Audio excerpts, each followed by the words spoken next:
Good evening, this is Brass Tacks. I'm Zakir Jacob. The BJP will be out with its first list of candidates for the Karnataka elections in the next few moments. It has been a much delayed list. It was supposed to come out first on Friday, then it got postponed to Saturday, then Sunday.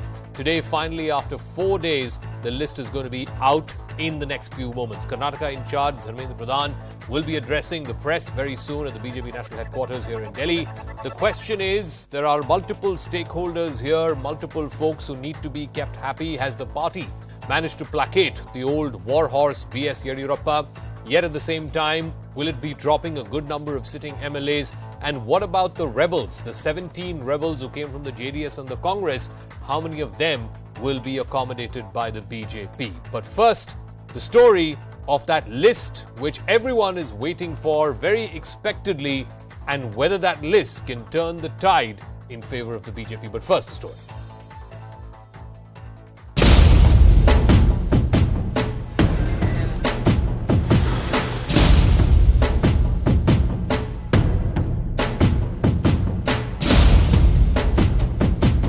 Karnataka, यहाँ की जनता ये सब देख रही है और आप देखेंगे जब परिणाम आएंगे तो चप्पे चप्पे पर कमल खिल रहा होगा.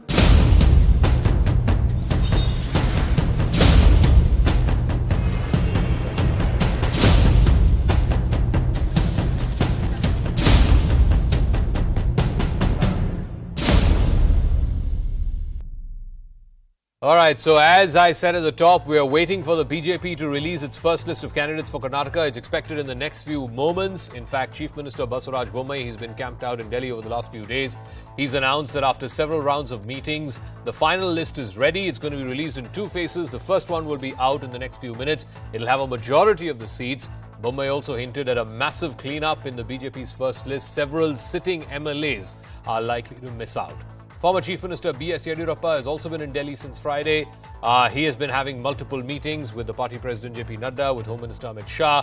He returned to Bengaluru, though, yesterday without any announcement of the first list of candidates, and that sparked speculation that Yediyurappa was apparently upset with the party high command. And even before the list is out, other senior BJP leader and former Deputy Chief Minister of the state, K.S. Ishwarappa, has decided not to contest the upcoming elections. He says he's quitting electoral politics altogether. He's written to the BJP President J.P. Nadda communicating his decision. On the other hand, former Chief Minister Jagdish Shettar has said that he's upset and hurt after the party asked him to make way for others and indicated that he will not be given a ticket. Shettar has asked the BJP to reconsider the decision and said that he will contest at any cost. So what exactly has led to this delay? Like I said, it was first supposed to be out last Saturday, and then it got pushed to Sunday, and eventually today, Tuesday night at 9 p.m., we're expecting the first list of candidates to be released. We're learning that there is some pushback from at least 4 to 5 MLAs to move out of safe seats. Senior Minister V. Somanna, for example, is reluctant to contest against Siddaramaiah in the Varuna seat. That is his pocket borough. That's where he's contested and won from for a number of elections now. There is a negative report on the incumbent MLAs in at least 40 constituencies. The High Command is pushing for a change in all of these 40 constituencies. The former Chief Minister and Karnataka strongman B.S. Yediyurappa is pushing for more candidates of his choice in the first list. He's also firm on the demand for certain seats, and he is unlikely to blink at least 30 seats where he seems to have a different opinion from the rest of the list. And adding to the BJP's headache, many sitting ministers are also seeking tickets for their family members. The party also has to accommodate those rebel MLAs who joined, 17 of them from the JDS and the Congress, many of whom are hoping now to get the BJP ticket.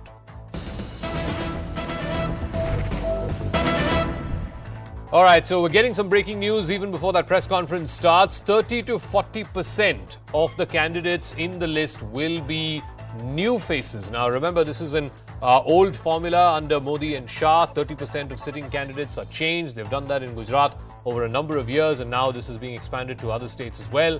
Final touches are being given at BJP President Nadda's home. Mr. Shah was there moments ago. He has just left just a couple of minutes before the show began. It's clear that the BJP is wanting to use that tried and tested formula of replacing at least a third of the incumbent or sitting MLAs Whether or not that will work in Karnataka, we'll have to wait and see. But Maria Shakil, our political editor, joining us with more details on this. We'll also be going across to my colleague Harish, who will be joining us live from Bengaluru. DP Satish will be joining us live from Bengaluru as well. And then we'll open this up to our panelists. But Maria, first, what is the thinking? What is the thinking in the BJP? Because clearly there are headwinds. There are incumbent MLAs who are facing anti-incumbency. The government itself is facing anti-incumbency. What is the thinking as to how to buck that? Yes, so the sense is that it's a tried and tested formula, as you said rightly, and it worked in Gujarat, it has worked in multiple states. So the BJP feels that if there is anti-incumbency, it is anti-incumbency against the local MLA, could be against the chief minister also, because remember, they haven't really said it emphatically enough that in these elections and post the results, if the BJP were to win, then it will be Mr. Basavaraj Bommai who will be returning to power. So the BJP is fairly confident that when, Prime Minister Narendra Modi starts his rallies, which at the moment is, anywhere above 20 rallies, which will be somewhere starting in the last week of April onwards, then things could change in the favor of the BJP. At the moment, what we can fairly say is 30 to 40% new faces are going to be there in this new list, which will be released by BJP Karnataka in charge Dharmendra Pradhan, who has just entered the party headquarters and is making his way to the press conference room where the announcement will be made. As far as the infighting is concerned, the BJP leadership is of the opinion that all that will be sorted out the moment the list comes out. And if you look at Tejasvi Surya, who is the face of the BJYM and also the youth face of the BJP in Karnataka, he has also said and put out an interesting tweet in which he said that the party leadership has put faith in the younger faces, in the newer faces. So I think that's a strong enough indication. The BJP is hopeful that this first list, which may not be the complete list, will give a sense of how they are very serious about, countering, offsetting anti-incumbency, which is, again, as they say, is only against the local MLAs. Okay, so let me also go across to DP Satish as well as Harish Upadhyay, who are both joining us. DP Satish, why has this list been so delayed? It was supposed to come out on Saturday, then it got delayed to Monday, and finally it's coming out Tuesday at 9 p.m. And this, we believe, is not the final list. And I also want to specifically talk to you about the role of Yediyurappa and the say that Yediyurappa will have. Apparently, there are about 30 to 35 candidates who he is very insistent, his people, his candidates, who should be given tickets. How is the party going to deal with this? Zaka, BJP High Command seem to have taken a massive gamble because I am told they are going to deny ticket to at least 30 to 40 sitting MLAs, maybe more. That hasn't happened in the past because earlier in Karnataka, Yediyurappa was BJP, BJP was Yediyurappa till 2018 elections. Now BJP High Command in Delhi is micromanaging the elections and they want to field new candidates because the current government in Karnataka is facing a massive anti-incumbency and they have conducted several surveys and BJP High Command is convinced that the current government is unpopular. That's why they want to change many MLAs and they want to give chance to new faces. But if they deny ticket to seniors like Yediyurappa, Jagdish Shettar, K.S. Ishwarappa, V. Somanna, Lakshman Saudi and all, and if they field their own children, it won't make much difference. If the party fields party workers, party karyakartas in the next election, it might even revive the BJP. It might even help the BJP. You never know. Because BJP knows how to micromanage elections and they are looking at it. But Yediyurappa still continues to be the tallest leader of the party in the state because Lingayats are the backbone of the BJP and Yediyurappa commands the support of majority Lingayats in the state, across the state. And Yediyurappa was demanding ticket for 30 to 40 of his men, and I am told BJP High Command is not ready to give or accommodate all these names and Yediyurappa is not really happy with it. But let's wait for the list and after that we may be able to comment. All right. I also want to go across to Harish, and one of the points that Satish made, Harish, is about the Lingayats. They've been the backbone of the BJP's support for a number of decades now, and Yediyurappa played a big role in cultivating that vote bank. This current election cycle, Lingayats, for a variety of reasons, reservation reasons, other reasons, have not been exactly chummy with the BJP. How may the BJP want to play that? I believe in the 2018 elections that happened, there were, I think, 55 to 60 candidates who were given, Lingayats who were given the ticket. This time, do we have a sense of how the party wants to, address concerns of that constituency, of that vote bank? Well, what we do know is that there is a thinking within the party to increase the number of seats given to Panchamasali Lingayats. Remember, they are the biggest sect of Lingayats in the state and they have been miffed with the party for a long time. Despite the party or the government increasing the reservation by 2%, many within the section are unhappy, saying that's not the demand. This is much lesser to what we had asked for. And that seems to have played on BJP's mind in increasing the allocation for this particular sect of Lingayats. The other aspect that we'll have to discuss here is, yesterday when there was a lot of brainstorming happening in Delhi, we do understand there was a suggestion made to the state leadership saying that we can have new faces in 40 constituencies. The counter argument from the state leadership was that in several of these constituencies, there is no second-rung leadership over there. Some of these MLAs have been 5-time, 6-time MLAs and they've ensured there's no second-rung leadership over there. And the only option is going to the family members. That's not something that the central BJP was very keen on. And that's why we've had multiple rounds of meetings that have happened. And some of these leaders, remember, also have immense connect with the local mudds. For example, Mr. Somana, he has good connections with several mudds, cutting across religion, cutting across caste, not just Lingayat mudds. So within the party state leadership here, many believe that this would also disconnect the party from that kind of a clout that these MLAs enjoy. And that's why there has been so much of lobbying that's happened since yesterday. We are talking about Belagavi, the other sticking point. Remember, the BJP will have to choose between going with Ramesh Jarkioli, the turncoat MLA who helped the BJP form government in 2019, or going with their former Deputy Chief Minister, party loyalist Lakshman Saudi. That has been a hard bargain is what we understand. Also, the central leadership clearly wants a very tough challenge posed for Mr. Siddaramaiah, a stiff challenge, a strong candidate against Siddaramaiah. But unfortunately, state leadership is unable to offer any of it. People who the state leadership and the central leadership is approached, none of them are willing. Vijayendra was clearly ruled out by B.S. Yediyurappa. V. Somana not very keen to contest against Siddaramaiah in Varuna. He's asking for a backup seat. So that has been another bone of contention. Has to be seen if the BJP can find a good, credible, strong candidate against Siddaramaiah in Varuna. Okay, we'll see how the party manages to sort of address all of these conflicting concerns. For the moment, we'll come back to both Harish and Satish in just a moment as and when this candidate list is put out officially by the BJP. We're expecting Dharmendra Pradhan, the Karnataka state in charge, to address the press. There you go. We have the live footage of him coming through. He will be beginning that press conference in just a moment. Good time to introduce our guests here in the studios as well. Shehzad Poonawala, BJP national spokesperson, is joining us. Aishwarya Mahadev of the Congress is joining us. Smita Prakash is editor of ANI. And B.S. Arun, senior journalist, also joining us. All right, I believe the press conference has just started, so we're going to go across to that in just a moment. In fact, we can go when Dharmendra Pradhan starts speaking. So let's have opening comments from Shehzad and the others here.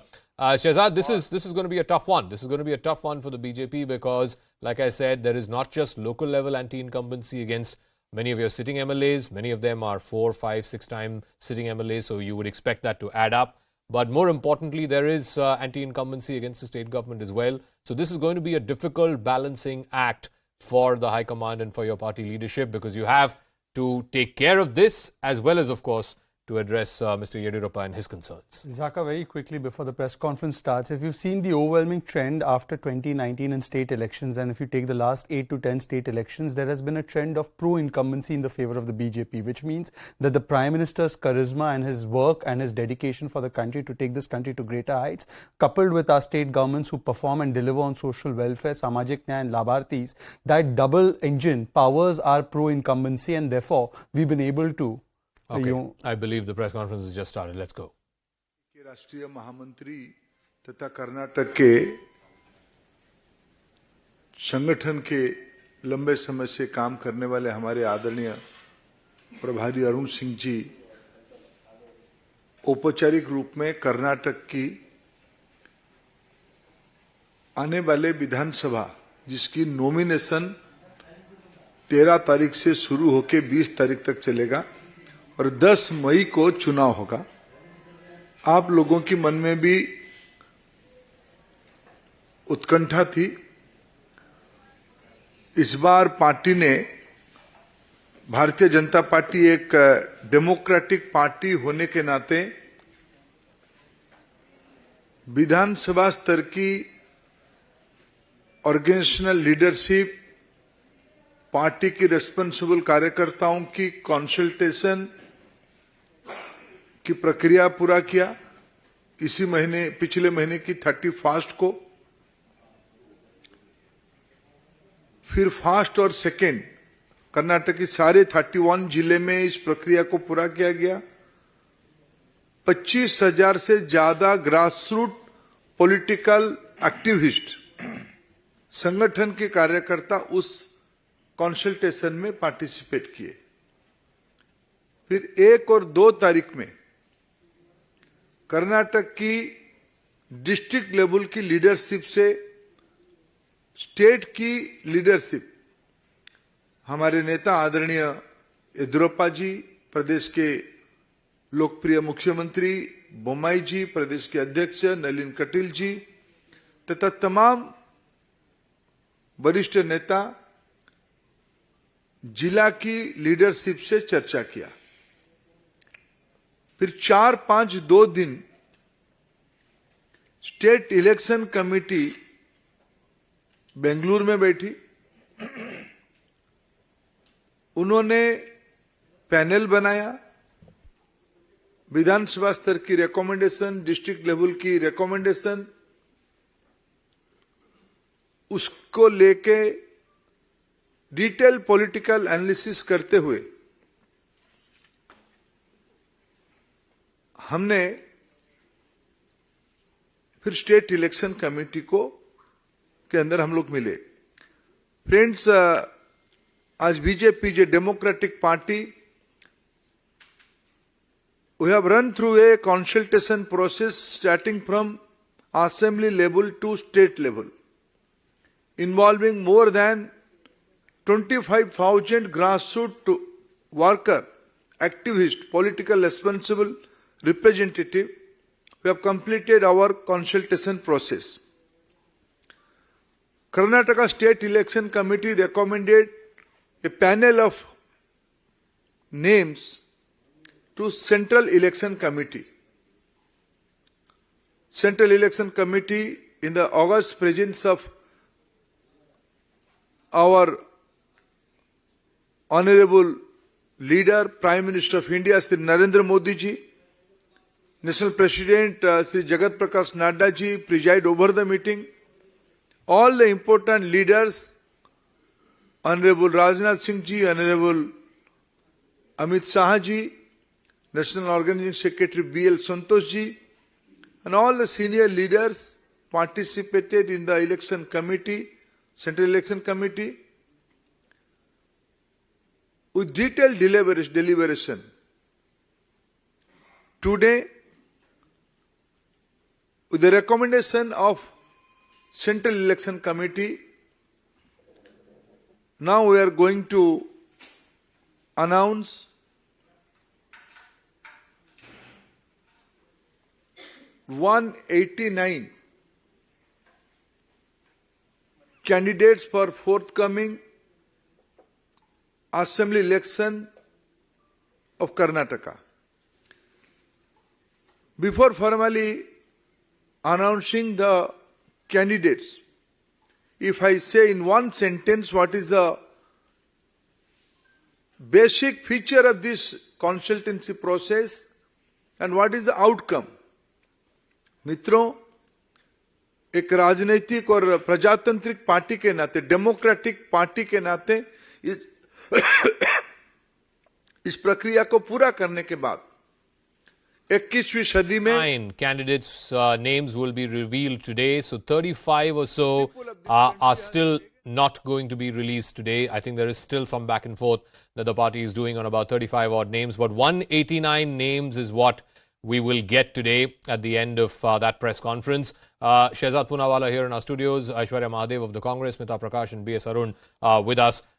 So Shehzad, in terms of the big takeaway I think that's coming through is some of the veteran leaders, Jagdish Shettar, Ishwarappa, Arvind Limbavali's name is also doing the rounds, have all been asked not to contest, or they've been basically retired. Or in your parlance, they've been asked to move to the Margdarshak Mandal.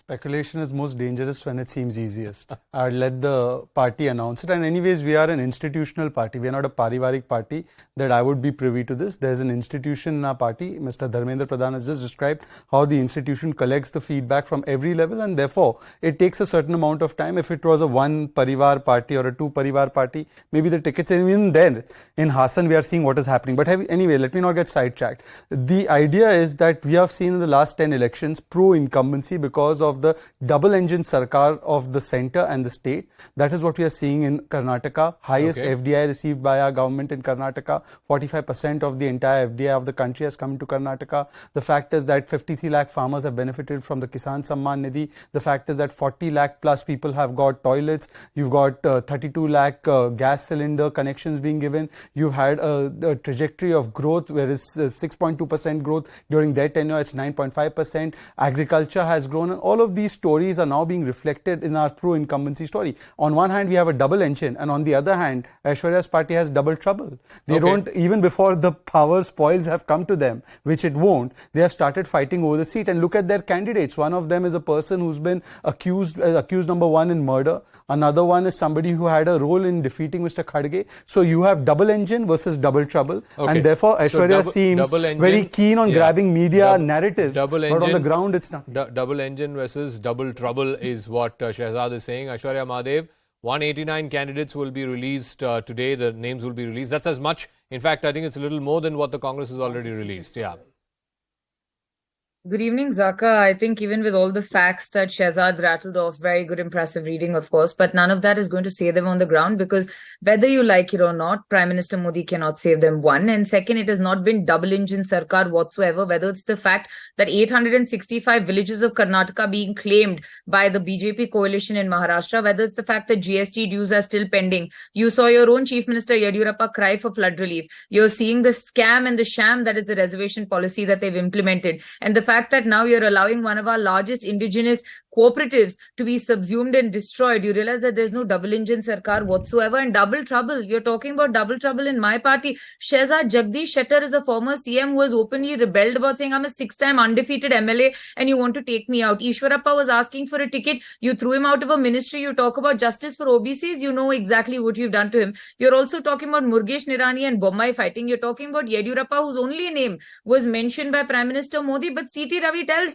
everybody that Yediyurappa's son's ticket is not going to be declared or decided in the kitchens of people after Mr. Amit Shah had breakfast in Mr. Yediyurappa's house. And you're talking about dynasts. You need to realize Arun Somana, Ishwarappa, Yediyurappa, including a lot of your ministers, are looking for tickets for their own children. So there's no way you can talk about dynasty. Zaka, nothing can save them. They're not a double engine sarkar. They're a double doka sarkar to Karnataka, double droha. So let me ask Smita Prakash this. One second. Let me bring in Smita Prakash as well as B.S. Arun, who both have been waiting patiently. Smita, you're from that state. You know what works and doesn't work in that state. What is it that the BJP is getting right in Karnataka, and what is it that it's getting wrong? Because I was speaking to our reporters also earlier. It's not just about local level anti-incumbency against the MLAs. The state government is also not all that popular, and you have all of these social cleavages. You have the Lingayat problem, you have the BJP trying to reach out to the Vokkaligas without much help there. You've seen the floods in North Karnataka last year, and now you have this whole cooperative business between Nandini versus Amul. And incidentally, we'll be speaking to the Amul CMD a little later on in the program. But Smita Prakash, Yeah, I think, Zaka, the BJP is fighting with its back to the wall, as is quite evident from what your reporters said. And with the ticket distribution, I think the BJP wants to do something radical, maybe like you said, a Gujarat-like experiment, but in a gentler manner, because in Karnataka, you have to tread gently due to the caste factor. Also in Gujarat, the BJP was in power for a long time. And for decades, actually, they managed to break the back of the opposition in those decades. So being adventurous with ticket distribution came easy. But here it's fraught with danger, political danger, because in a state like Karnataka, where the opposition, which is the Congress, is in a very strong position. They might be bickering between DK and Siddaramaiah, but it's nothing compared to what's happening in the BJP benches. So the opposition bench strength is much stronger, and the state leadership in the BJP is on a very weak wicket. So when the fortunes are largely pitched on one individual, one single person, who's not even the chief minister, which is Yediyurappa, and is way past his prime. As per your own rules, he's past his prime, but he wields political clout among his caste brethren. Okay. So if Amit Shah and Modi and Nadda plan a bold move, it will probably not be a bloodless coup, So we already know that Yediyurappa has staged a walkout, and as Aishwarya pointed out, there are a myriad problems in the BJP. So Yediyurappa announcing his son as a candidate even before the list was out is not something which is in keeping with the BJP style. He's goaded the leadership. He did that even before the BJP was doing its meetings. So by some reports, it means that the BJP wants to axe some sitting MLAs, some 20, 30, 35 is what we are hearing. But will that be because of the winnability factor? I wonder. Because any move to axe such people who wield clout in some way or the other because they are sitting MLAs would mean that they will switch over to the JDS or they switch over to the Congress.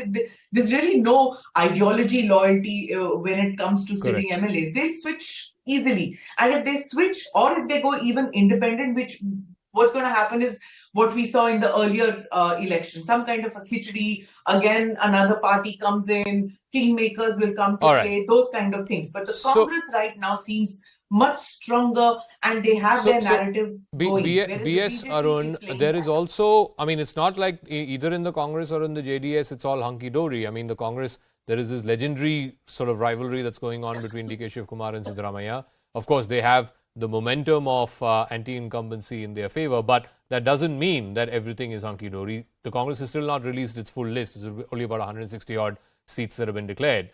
So there is that problem of the leadership tussle, and we're already seeing that play out in different states. Sachin Pilot today sitting on a fast against his own government. That's been a perennial issue in Rajasthan. We've seen that how that's played out in Chhattisgarh. Somehow the Congress is not able to make up its mind on the leadership question, and that will play itself out in Karnataka as well if the Congress is in a position to form the government. And look at what's happening in the JDS. On one seat, the seat of Hassan, even the family doesn't seem to be able to agree. As far as Janata Dal is concerned, it's a huge setback for the party because within the family there are two factions and the two brothers are fighting each other for the ticket of one of the, wife of one of the brothers. So because of that, the Janata Dal has not been able to release its, second list. They were the first to release a list way back some more than 1.5 months ago, some 90 plus candidates.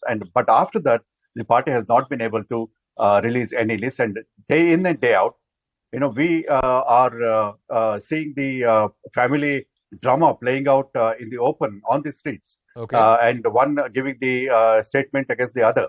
When this is the situation in Janata Dal, in Congress it's a bit different. They also came out with a first list, but then one statement by DK Shivkumar and another by Siddaramaiah, things are not making very easy for the Congress as far as the next chief minister is concerned, should the party come to power. So when this is the situation, the party is eagerly waiting for the second list to be announced, but somehow they seem to be going the BJP way, because BJP delayed its the very first list. Congress is delaying its second list, and everybody is looking at that. And in the first list itself, there have been in second list there have been quite a number of people dissatisfied with the party list. Heartburn was there. Many people announced that they will quit the party and contest from other parties like Janata Dal. And in a couple of cases, we have already seen. Sorry, Arun, I'm interrupting, but we're getting some more details of the BJP first list. There are 52 new faces in this list of 189.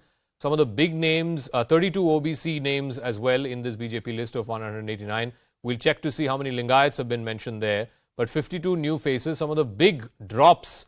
Of course, B.S. Yediyurappa will not be contesting. He had mentioned that earlier. Jagdish Shettar has not been given a ticket. Mr. Ishwarappa said earlier today that he has written to the chief asking to be relieved from electoral politics. So he's not contesting as well. Arvind Limbavli has also not been given a ticket. So I think the message is clear, Shehzad Poonawalla, that some of the seniors, some of the party veterans are being asked to take a back seat, and 52 new faces have been included in the list of 189.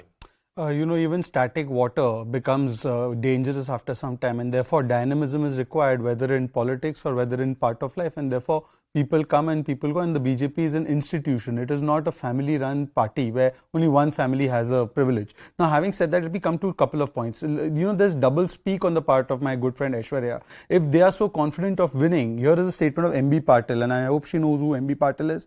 We expect SDPI should support the Congress to defeat the BJP. They need to go on the clutches of a party like SDPI. They want to play the religious reservation card. And Ms. Aishwarya just now said that she was against our policy where we have given the 2% to Vokaligas and 2% to Lingayats after cancelling a religious reservation which is unconstitutional. So is the Congress saying on record that it is against the idea of extending reservations, further more reservations to Vokaligas and to Lingayats? This is the hatreds they've had for the Lingayat Samaj and for the other Samaj time and again. And OBC Samaj, you talking about OBC, the first OBC Prime Minister of this country who continued and finished his tenure and got a second tenure in this country was Prime Minister Narendra Modi. What you have said about OBC Prime Minister has been recorded by the courts, and therefore you are even scared of taking Rahul Gandhi to Kolar. And the Congress party has actually told Rahul, don't come to Kolar. That's what I have been told. Aishwarya can confirm that. And apart from the double trouble, they also have Mr. Parmeshwar, who's wanting to become the Chief Minister. So, dekho, INC means I need chair. Whether it is Rajasthan, I need chair. Whether it is Chhattisgarh, I need chair, or whether it is Karnataka, I need chair. It is not I need commitment. I should respond to that. It's not just the infighting between between Siddaramaiah and DK Shivkumar. He's also pointed out a litany of other problems in the Congress party, all of which you have to contend with, all of which you have to deal with if you hope to come to power in Karnataka.